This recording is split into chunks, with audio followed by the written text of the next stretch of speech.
So today, we're gonna talk about the most hated Metallica album ever, and actually one of the most underrated and misunderstood albums of Metallica's discography, Saint Anger. So let's see what makes this record actually pretty special and pretty unique in Metallica's discography, and review that chunk of the Metallica era that aged pretty well, actually. So welcome friends to our journey to review each and every single one of the Metallica albums before the next one drops later this year or early next year, 2023. So let's start.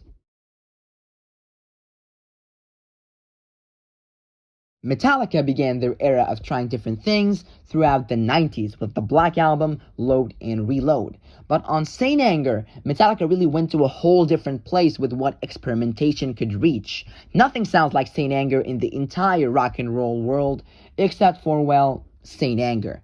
The first thing where Metallica really tried to do something new in it was the guitar tuning. Metallica, almost in all of their songs, play in standard tuning.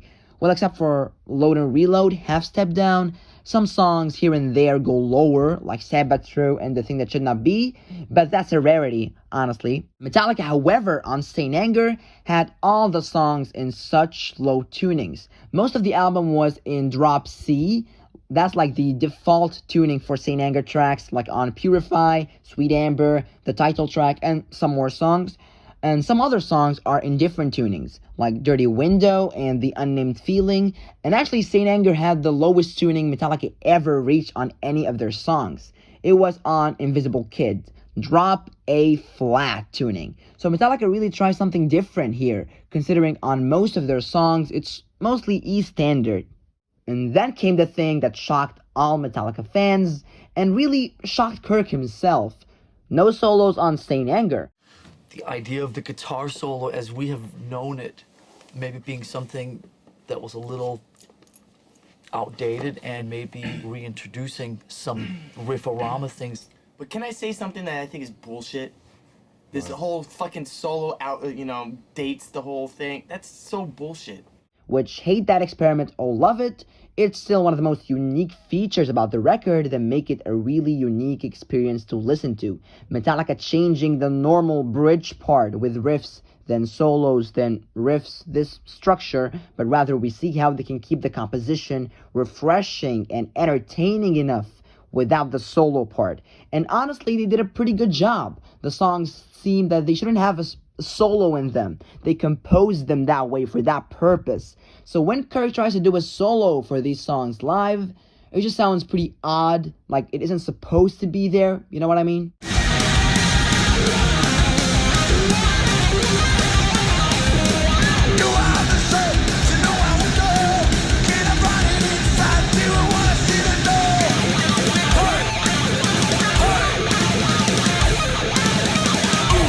So as I said, when you remove such a primary part in the Metallica sound that serves both their composition and locates them in their comfort zone, which is the solo section, you know Metallica will do some weird fun shit. And Saint Anger is full of these really weird songwriting decisions that in my opinion are pretty refreshing and unique to listen to, like the whispering then screaming section in the bridge of My World. Only do I not know the answer. The Kill Kill Kill section in All Within My Hands. Kill, kill, kill, kill, kill. Kill, kill, kill, kill, kill. Where James repeats the freaking word for like a million times. That pretty strange section in Invisible Kid.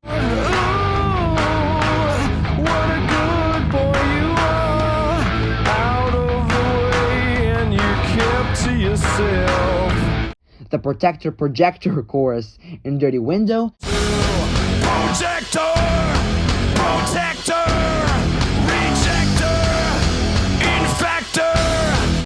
And of course the noisiest Metallica chorus ever. And hell yeah, I like it.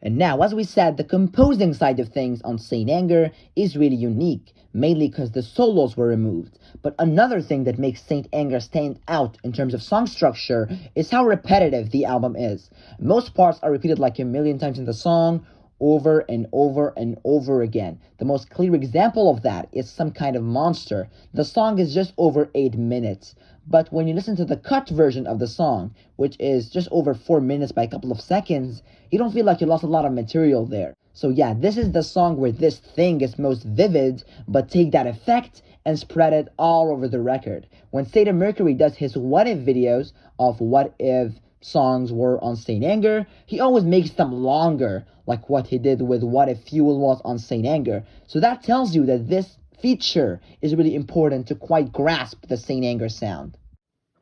And I left the most controversial experiment on Saint Anger to last, the snare sound.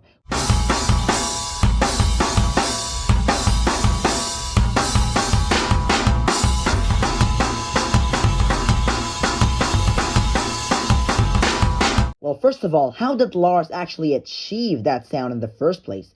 Lars actually told us how he did it. He literally just disconnected the snare from the actual drum thing and then just played for some reason. This is how you take a normal, good sounding snare drum and turn it into the complete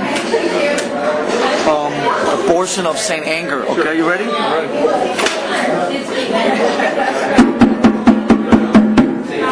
So it's, what you do is you disconnect. You see that thing up there? Yeah. That's called the snare. That's the actual snare.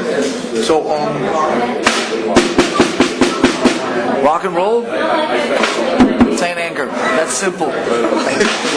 And yeah, we do find this snare sound much before Saint Anger was released, when they were still playing with Jason, and that was on I Disappear.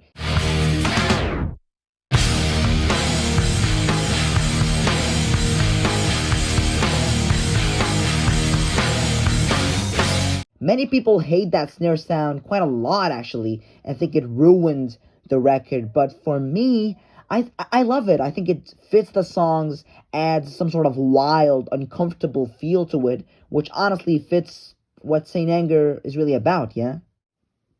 So let's now end this chapter of the video by just summing up all the things that make Saint Anger sound unique. Weird noises in intros.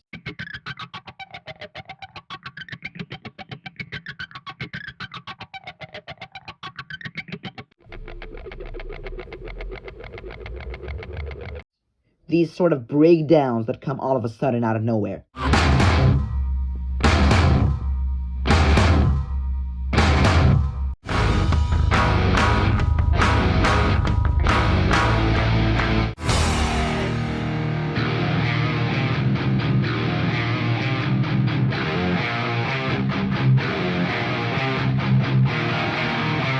The cursing.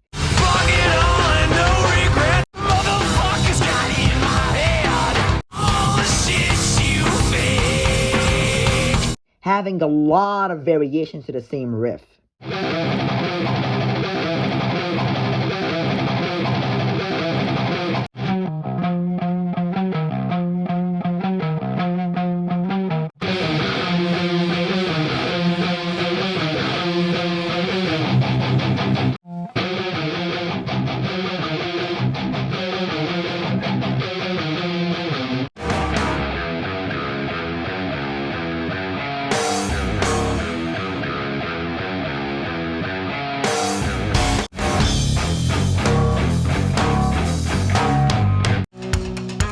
I'm judging, I'm jury, and I'm executioner too.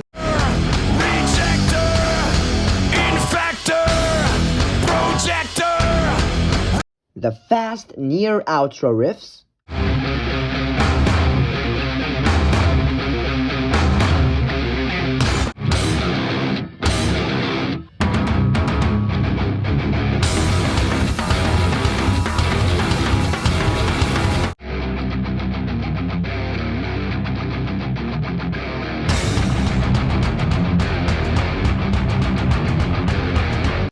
James doing some shouting live vocals near the end of the bridge or the middle section. The cloud that swallows trust. This is the black that uncolors us. This is the face that you hide from. This is the mask that comes undone. Wake the sleeping giant, wake the priest. Wake the sleeping dog, don't let him sleep. Wake the sleeping giant, wake the beast. Wake the sleeping dog, don't let him sleep. So yeah, a lot of special stuff on this record. Now another element that makes Saint Anger stand out for me are the vocals. We never heard James sing it that way before. James had a lot of different eras where his voice sounded really, really different, from high-pitched screaming to growling to professional singing to, well, Saint Anger. The sort of default singing style on Saint Anger is what I like to call the James Hetfield squeak, where James sang a bit roughly on most parts, but had these squeaks every now and then in his voice. I don't know how to explain it, honestly. All the shots I take spit back at you. All the shit you fake comes back to haunt you. Hate me now, kill all within my head.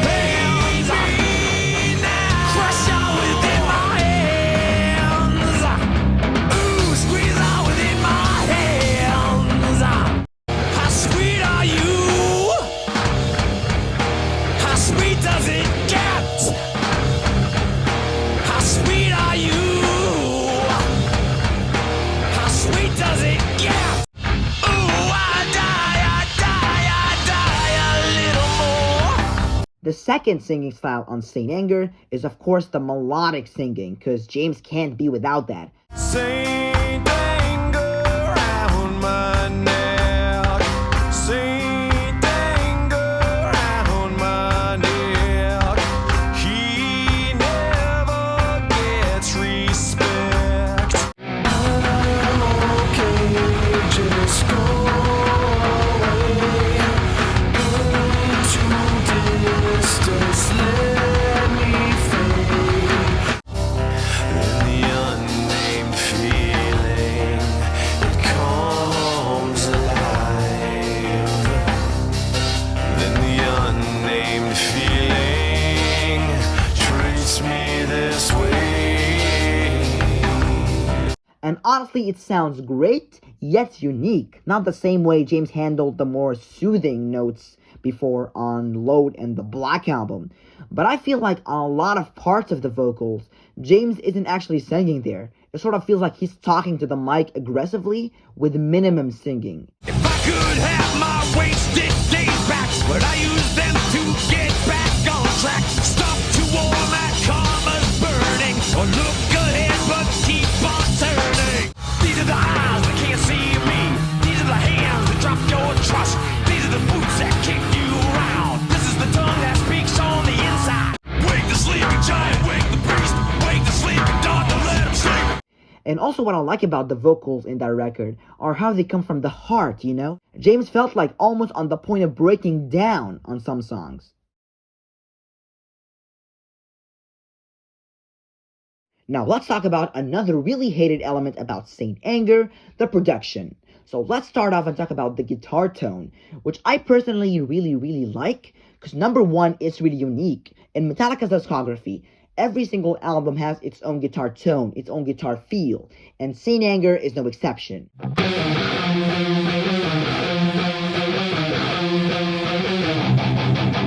And yeah, it does sound pretty muddy guitar sounding. It sounds like basically the garage sounding guitar tone. And actually, even though a lot of people say the bass on Saint Anger sucks, I actually quite love it. It's so meaty, so satisfying to hear.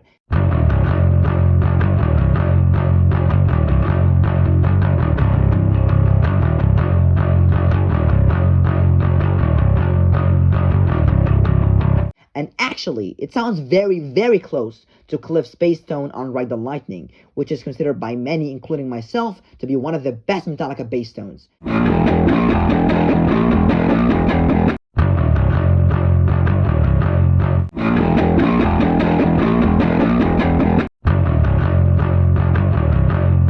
And coming back to the vocals and how James sounded so pure, so raw, it partially came from a choice in the production, Bob Rock not using any autotune. There is absolutely no pitch correction on Saint Anger, which makes it so pure. All the vocal cracks, all the fuck-ups, the squeaks, everything in that record, which adds a huge dimension to it.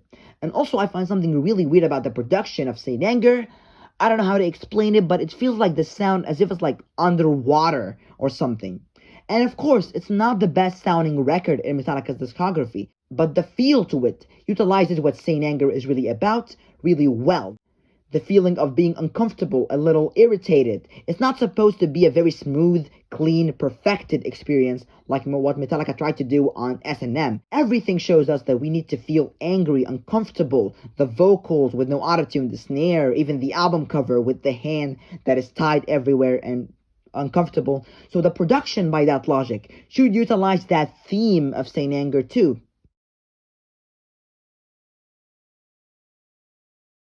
The reason Metallica created Saint Anger is a collage of so many different things. So many different elements were mixed together to result in the most hated Metallica record ever.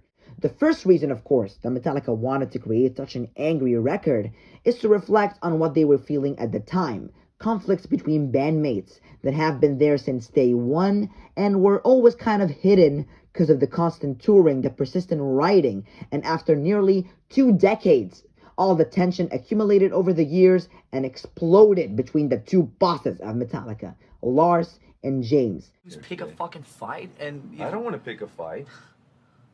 This is so silly. You're just sitting there going, I'm in a really pissy mood and... And I fucking told you straight up that I was. Right. And what are you trying to do? I'm not trying to do fucking shit. You're just sitting here being a complete dick. You're... Constant fighting, constant clash of egos, clash of power. The tension was caused by so many different imperfections in the band that were kind of normalized over the years. That, of course, caused one of the biggest problems of that time, Jason leaving the band. We all know the story. Jason didn't have any creative input in the band and wanted to do a side project called Echo Brain that resulted that James got really pissed off. So did Jason, because he felt disrespected and left the biggest heavy metal band on the face of the earth. James was also suffering from addiction at that time and went to rehab mid-writing sessions. Clash of egos too, as I said, was a big problem. It affected everything that has to do with the record, from the schedule of writing sessions to the freaking name of the record. James and Kirk wanted to name it Saint Anger, and Lars wanted to call it Frantic for some reason. And when it came to the music itself, Metallica, of course, were influenced by the musical trends that were happening around them. Metallica are not a secluded entity. They do get influenced by other musicians. The late 90s witnessed the start of new metal, and the early 2000s witnessed it exploding. Bands like Linkin Park, Korn, all of these bands made records with a lot of vocals, no solos, tuning lower than E. And when you mix the Metallica style of riffing, Metallica style of composing with the musical trends and what the band was going through at the time, and James specifically, you get, well, Saint Anger. Saint Anger has gotta be the most personal album lyrically to James. The lyrics are emotional, angry, and tragic. And actually, the more I think about it, the more I think of Saint Anger as kind of a concept album.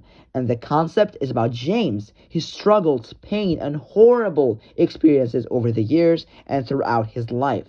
So if we look at the entire track list, we would see how this logic actually does make a lot of sense.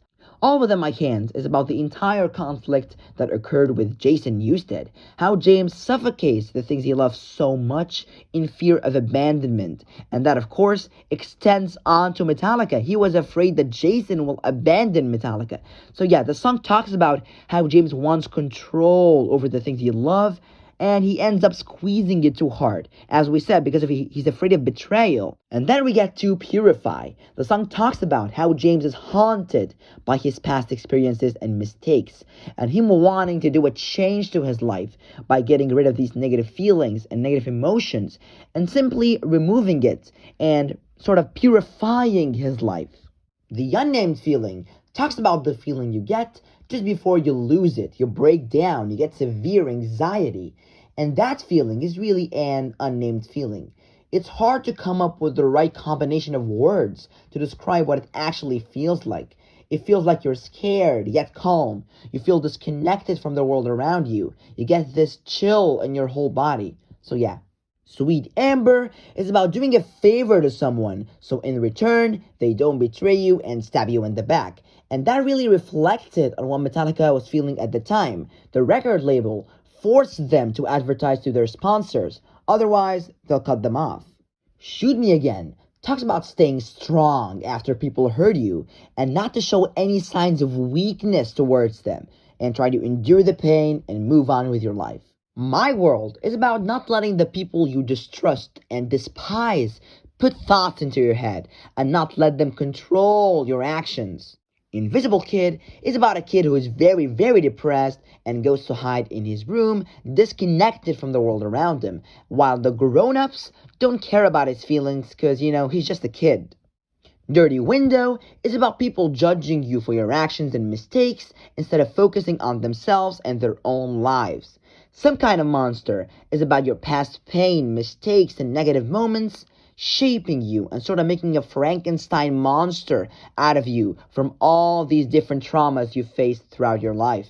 Saint Anger is a song that talks about anger choking James his entire life, and now he makes peace with the fact that he needs to let it out and have a healthy outlet for his anger. And finally, Frantic talks about regretting wasting all this time and not getting on with fixing your life sooner. So if we think about it, all of these lyrical topics sort of somehow reflect on what James was feeling at a point or another in his life, either with Metallica, like on All Within My Hands and Sweet Amber, or on a more personal level that reflects on his addiction, on his childhood, and on his moral and social problems.